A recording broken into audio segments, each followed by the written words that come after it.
Thank you so much, Chris, for the introduction. As Chris mentioned, I'm the head of paid media here at Two Octobers. I have 17 years in marketing. I like to joke that I was around when Facebook was monetized, but it's actually true.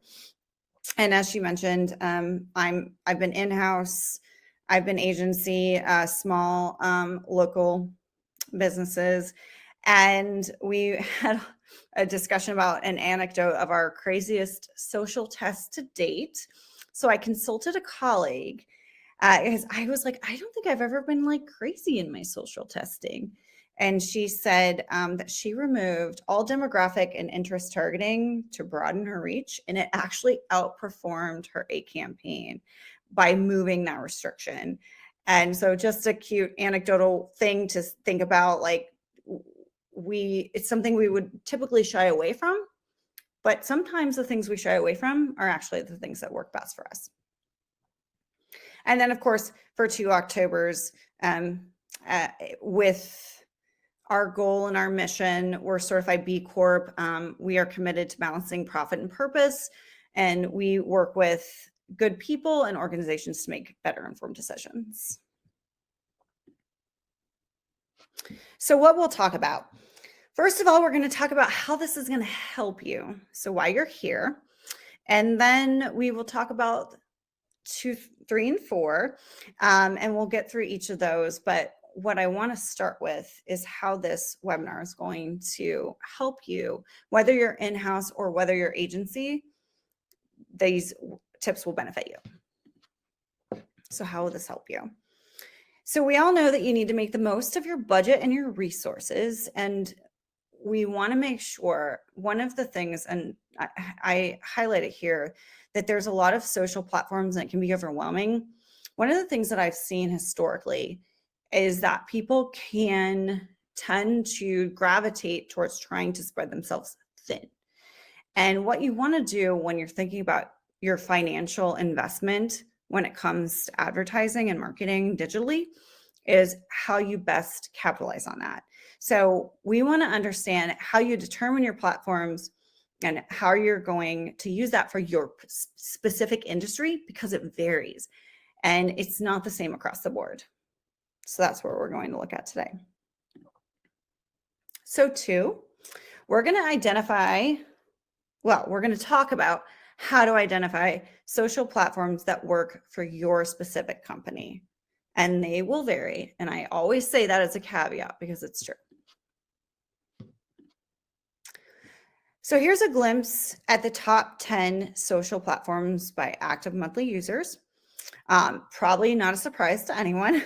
Facebook tops the list and it goes down from there. And so what you want to think of when you're considering your platforms is the amount of users, but then also, and we'll talk about this, where they are located. So things to consider. And this is a personal favorite of mine, because just because you don't know a platform doesn't mean you don't need to be there.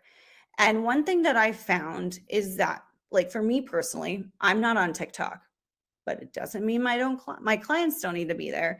And so it means that we need to remove personal bias from where we want to spend our marketing dollars.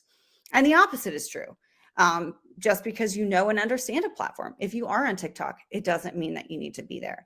And what I have seen historically is people tend to gravitate towards the platforms that they're most passionate about.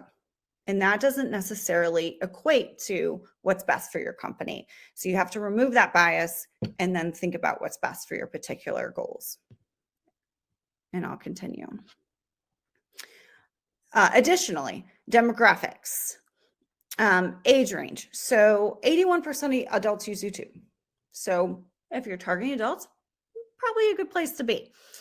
If you're targeting on Instagram, 18 to 24, 67%. I give these demographics not because we want to get into the weeds or the details of each and every platform. I give them to show them as an example that, for example, TikTok continues to be the driver for Gen Z. And so what you want to think about when you're determining your platforms is that your demographics aren't always going to equate. And then also, I found this so interesting. Not all platforms have the same share globally. So if you're looking at different countries, depending on what your goals are and what your targets are, the platforms vary depending on where you're trying to target. So what you want to do is you want to research those platforms that surround the area you're trying to target. So if you're trying to break into the market in, say, China, I bring that up because that was when I was doing my research, that was the one that stood out to me. You might not get the same response as you would in, say, England. So something that's really important to consider is your location. It's not all equal in terms of deliverability and demand. Another thing that's important to consider is purchasing power. So, for example, the most active users on Snapchat are young teenagers. That's the research's been done, that's what's been proven. So, what you want to consider if you're going down to Snapchat, for example, is do they have the purchasing power when you're allocating your marketing dollars? And is this a part of the funnel strategy that you want to be in? Snapchat is going always to be, well, not always, it's likely going to be high level, and it's an awareness play. And you want to consider who you're speaking to. So I have a 13-year-old son. He comes to me all the time. He's like, I want this. And if I buy it, that's because I have the purchasing power. So you want to think about it in terms of marketing demographics and who you're targeting. And you also, in this fold, want to include user intent. Are they there to be influenced? So Instagram is a great example of this. Instagram gets me all the time. And I buy stuff, but if you're not there to be influenced, then you're not there to purchase. So what I mean by that is targeting retail shoppers is going to be different than targeting someone on Snapchat. So when you're deciding the platforms that work for you, you have to decide your audience and then your user intent and their purchasing power. Because if you're targeting a bunch of kids, they don't have the money. So you got to figure out how you're going to get to the parents, right?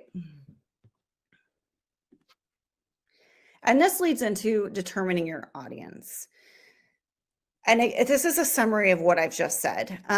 Your products and services do not appeal to all demographics. They just don't. And so you don't want to be across all social media platforms. And this is what's really interesting to me, is your target audience is going to vary by social media platform. So your audience on TikTok is going to be different than your audience on Facebook. And your content also needs to vary depending on the platform. How you speak to someone in one platform is different than how you speak to someone in the other. And we'll get to testing and learning, but that's setting the stage for the fact that we have to keep this in consideration. And competitors. So just as we have to do competitor research and paid search, we have to educate our competitor efforts in paid social. But what's important here to know is just because your competitor is doing it doesn't mean that you have to. And I think we often get caught up in, well, so-and-so is doing this. Well, maybe they shouldn't be. And so this is where the research aspect comes into play. Just because someone's doing it doesn't mean that you need to be there. And it doesn't mean that you need to dilute your marketing dollars to compete in that space if it's not right for your business. So competitor research is key. We also have to ask ourselves, where in the funnel are we targeting?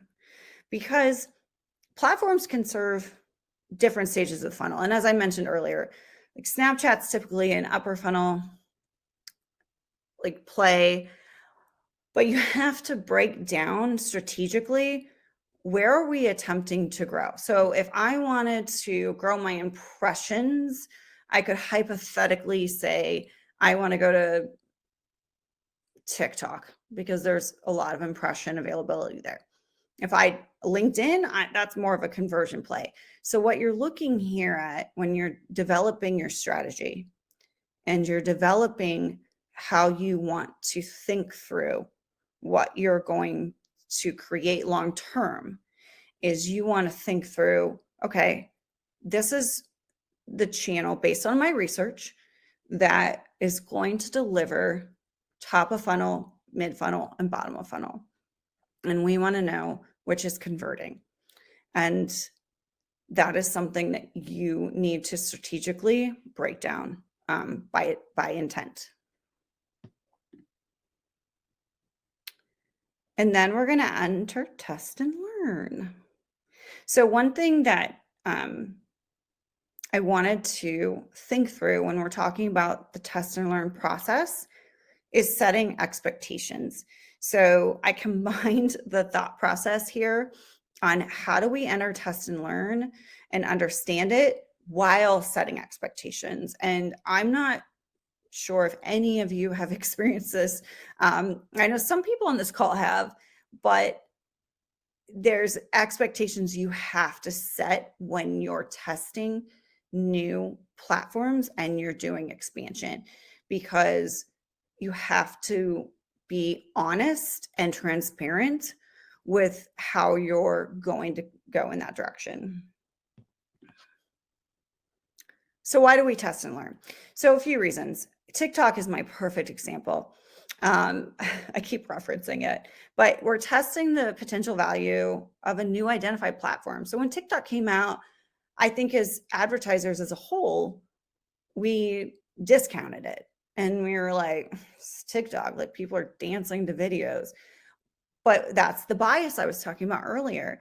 And then that comes back into the research. So what research have we done? Is TikTok actually going to work for my team and my company? Is it going to give us growth? Even though I'm not on TikTok, should I consider it? So that's the test. Comparing the quality of leads from different channels. So this is an interesting one for me. Social performance and paid search performance can often combat each other. And what I mean by that is that you might need to reallocate your budget based on situational opportunities. So if social's performing really, really well and search isn't, and you might want to move your money. And so one of these tests is, how do we test needs for change? Is our budget allocation correct? Are we recommending the correct budget to our team or clients? How are we associating this when social goes up and search goes down? And then we want to compare the quality of leads in that situation. So if social spending and it's not converting, then that's a different conversation. So it's creating the conversation in terms of testing. And then testing your current content to see what generates the highest engagement. Content is an ongoing thing that we need to be thinking about. It's not a set and forget it. It's something that we need to be watching and monitoring and making recommendations, whether you're an agency or whether you're in-house and you're the marketing director or the marketing specialist and you need to make the recommendations to the CMO. We need to be testing content on a regular basis. We also need to be testing the quality of leads that are falling into our marketing funnel. So that's why we do it. And then what's next? So we talked about this. We don't want to dilute our test and expansion budget. One thing that I recommend is, if possible, do not try to pull back from your ongoing budget to test. You want to try to have a testing budget so that you don't further dilute your current efforts. And so that's something that you want to consider. It's not always possible, and I recognize that, but it's a recommendation. Second, research and consider cost differences between platforms. So for example, LinkedIn is notoriously more expensive than other platforms. And if you're B2B, I mean, that's where you need to That sounds, if you, that's like a rhyme. B2B, that's where you need to be, but it doesn't always necessarily have to be the one that you're in. So my point here is that different platforms have different costs. So when you're deciding your budget and your testing budget, try not to pull back on your regular budget. And in addition, consider the cost of the platforms that you're going to. And you can research this. It's like super easy to find this information, and we can always help too. Then we want to have your team, whether it's an agency team or an in-house team, determine and align on the purpose of the test. So are we testing awareness, or are we aiming for website traffic? And this is a really important question, because what you're testing determines whether or not you want to continue the test. Are we expanding to drive conversions, as I mentioned here? And then when you're aligned on that as a team, it makes the testing decision, like as you continue, it makes your decisions easier. You're understanding how we expand. You're expanding on where you should spend, and you're all aligned on that. So it's important to align so that you know as you grow through your platforms.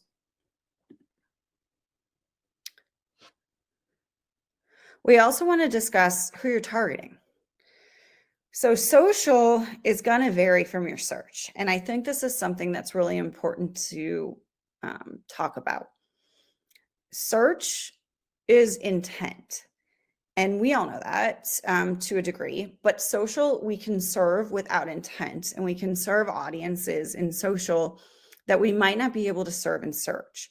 So as you're aligning your expectations with your team, albeit an agency or internal, it's important to understand who you're trying to reach, and understanding that they can be very different. Because when I serve an audience on search, that person has looked for my keyword. When you are in Facebook, you are serving them based on their like the algorithm and what they've decided to do. So it's important to determine who you're targeting. And then we have to determine the goal per stage. So as we all know, there's 3 stages in the funnel, and we have awareness, relationship, and conversion.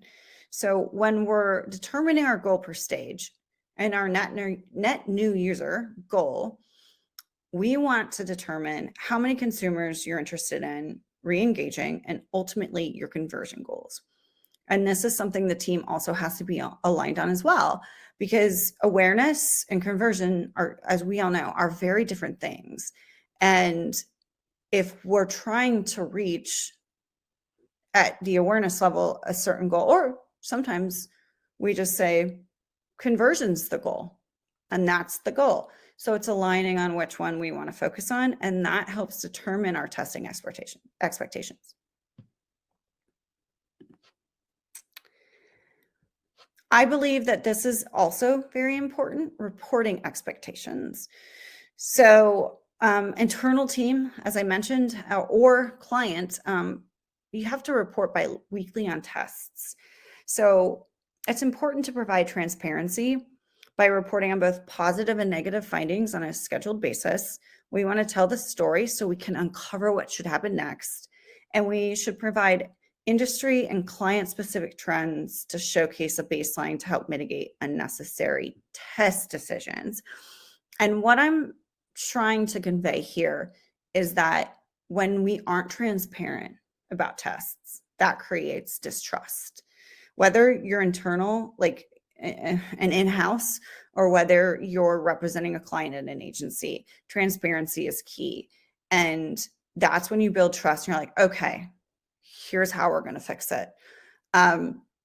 So both positive and negative. And then really what we should use our reporting for is, when we're testing, is, okay, this didn't work. What's next? Or this worked great. Let's continue. And that sounds super diluted and simple, but it really is that simple to think about how we are going to progress moving forward. And then how you back up your testing is really important. And we find that in the industry and client specific trends that I mentioned here, because that's our baseline. So if we have a test and we can go to a client or we can go to someone on our team in-house and say, well, the whole industry is down by X%, then you have a baseline to work against. So when we're talking about reporting expectations and considerations, we really want to think through how we are comparing ourselves to other people in the industry. And that showcases and demonstrates expectations. Fourth, we'll get into executing a test and learn approach. So we talked about our expectations. So what's next? We want to determine how long you're going to run the test before turning them off or pivoting. And we want to ensure that leadership is proactively, they're included. And so here what we want to focus on is, what's the buy-in from the client or your in-house team? What are we willing to do here? Is it 2 weeks? Is it 4 weeks? Is it 6? I recommend 4 typically when we run a test, but I'm willing to do 2 if the client's resistant or the team is resistant. So what you want to do here is think about how we're going to ensure leadership has a buy-in on our timeline, and then ensure that the team has a buy-in on the timeline, whether albeit in-house or client-facing. And then you can think about, okay, how comfortable am I in, like if we're doing a bidding strategy test, how long am I comfortable running this? I never say less than 2. I like 4. 6 is good too. So it's just determining that. And then you'll create your testing schedule. So based on the research, so we've talked about research and the need for that, which platforms test first, if multiple. So are we doing TikTok and Snapchat first? Are those the ones we're going to? How often do we want to test on a new platform? So maybe it's once a year. That's a question to ask. And it's a great question to think about internally. Like, do I want to do 1 a year? Is it what's new? And it keeps us from being chaotic from a testing standpoint, where we're just testing everything that comes out. So determining how often you want to test on a platform allows you to determine, like, what's my stake in the game? Like, is it something new came out, but I already did 2 tests this year. So that's why that's important. And again, to the next bullet point, how many tests are you comfortable running? And then lastly, you want to identify the factors that you're going to use to determine your statistical significance, because that varies by client, it varies by platform. So you may say, I want TikTok to give me 1,000 impressions. That's really low, but we'll just say hypothetically. And that's it. Like, TikTok is an awareness play. We just want to get 1,000 impressions. We want to get this many drives to our website. So you'll use these factors to determine how the test is working. And you'll use these calculations to determine if you want to turn it on and off. So that's your testing schedule. So if you're like, okay, it's been 2 weeks, I got 5 impressions. Again, this is all hypothetical. I got 5 impressions. I'm out. Like, it's been 2 weeks and I'm out, and that was my schedule and that was my intention. So identify the factors for you for each campaign and each platform that determine that significance for you. And then you'll be able to know confidently when you should continue or should back out.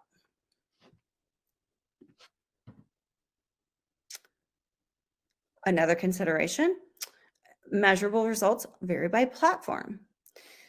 So you have to set your reporting cadence with your internal team or your client based on the reporting dashboards available by platform.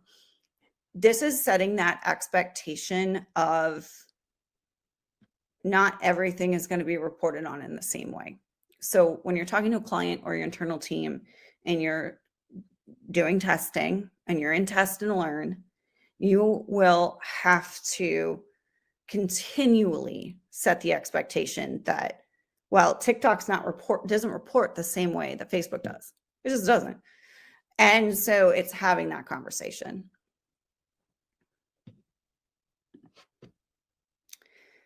A big point of mine, test and learn requires daily check-ins. So one thing that I have seen historically is like test and forget. So once you set a test, you have to remember not, and this sounds like common sense, but it can get overlooked, especially as busy as we get in our industry. You have to do daily pulse checks. Weekly reporting are essential in a lot of cases, not all, but depending on the size of the test, to optimizations, and then to like determine the next step. So for me, a best practice that I love is, depending on the size of the test, as I mentioned, is to go in, check, and then if everything's good and we're like, all right, we're gonna cruise on and continue testing, that's great. But if I'm like, ooh, I have something to report, then I get that data and I report that data, depending on the cadence of my call with the client.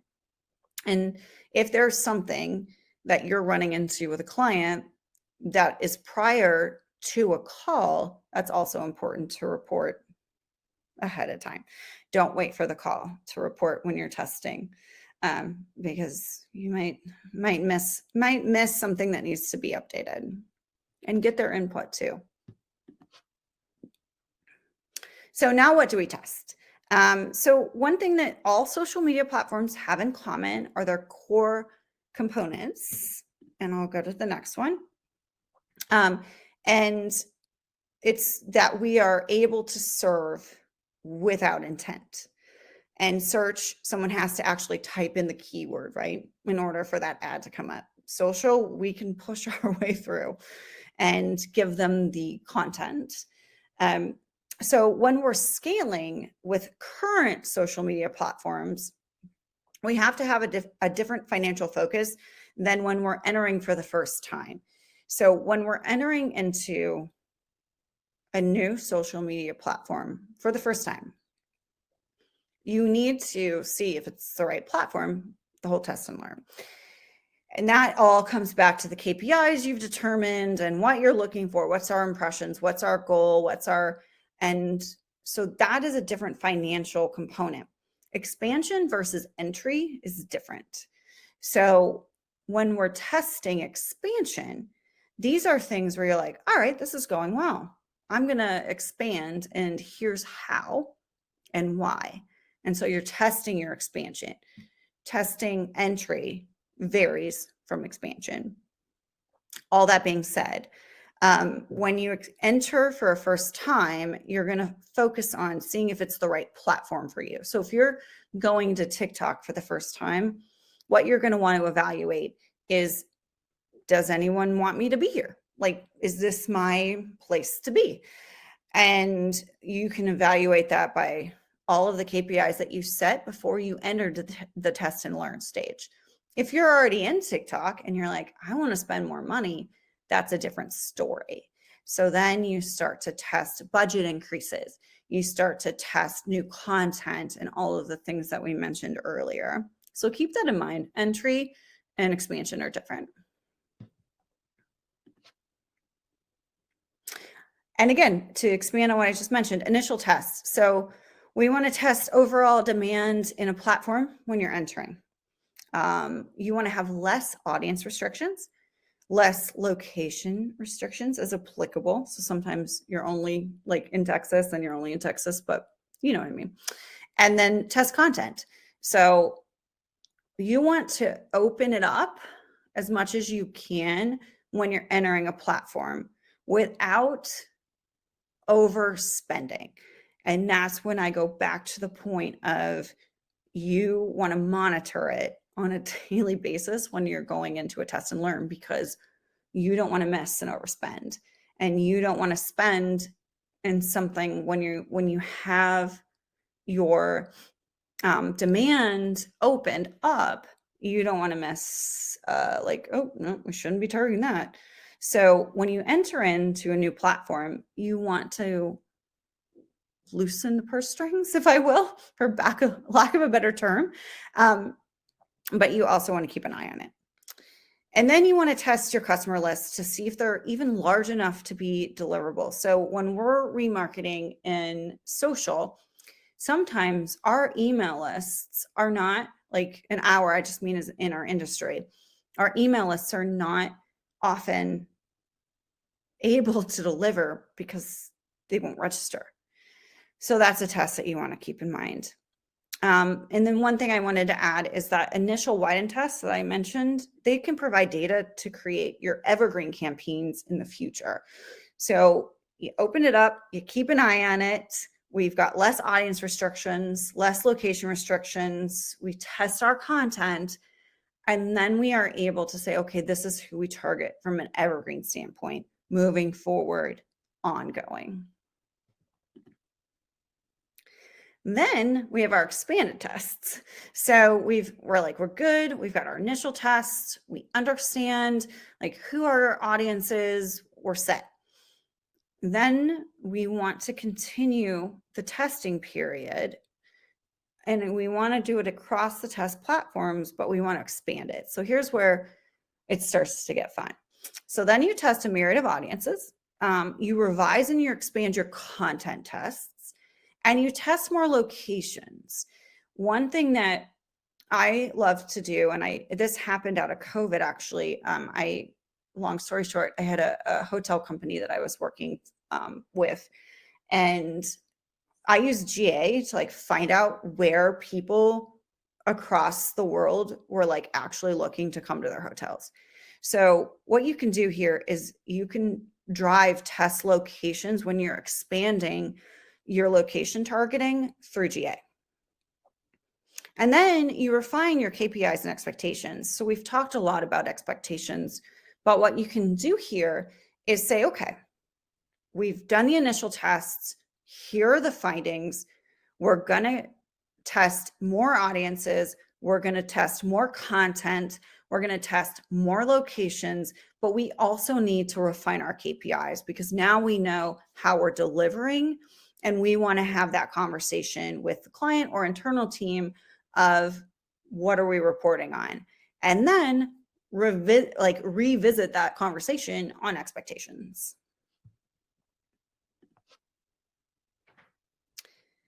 And then we want to test reporting, which I talked about transparency, but we want to be able to report on the tests and make sure, as I mentioned, that we're always considering like pivoting our recommendations based on a test.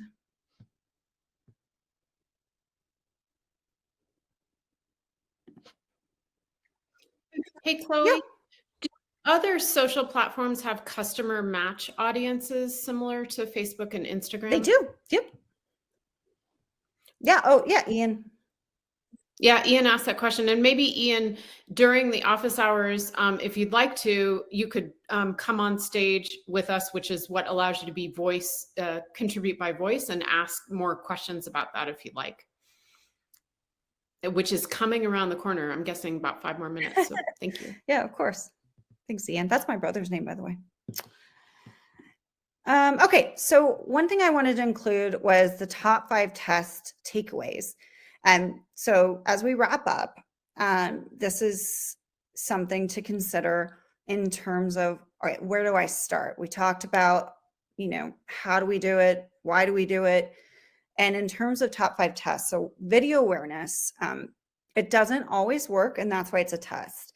So sometimes we want to just test to see if video in social will create brand lift.